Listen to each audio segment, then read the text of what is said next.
katika jamii ya Watanzania. Yeye kama mzee na hekima zake na nafasi yake ya kijamii alifurahia heshima aliyoipata kutoka kwa watu. Nadhani halina ubishi, watu wengi walitambua jina lake na walimheshimu, na alipotoa kauli walimsikiliza. Hilo tunaliona, na mara zote alipotoa kauli kwake zilikuwa kauli za kujenga, kauli za kuboresha kitu ambacho kinadorola au kuna jambo aliende vizuri, aliweza kutoa kauli ili jamii iweze kulishughulikia tofauti na kuleta hali nzuri zaidi. Kwa hiyo aliyafanya, na tunajua siku za nyuma huko tumewahi kutokea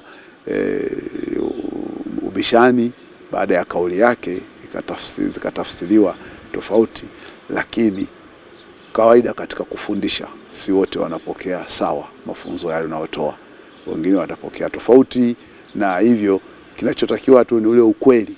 Yeye hakuteteleka baada ya kutoa maoni yake, hakuteteleka kwa sababu alichokuwa anakisema kilikuwa kina msingi wa ukweli. Akiwa mbobevu katika masomo ya maadili, kila mara alizungumza akisisitiza misingi ya maadili, namna ya watu kuishi kiadilifu na watu wahusiane kwa uadilifu.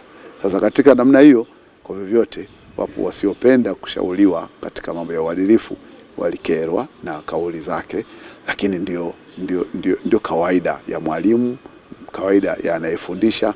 Wakati fulani anaweza sieleweke.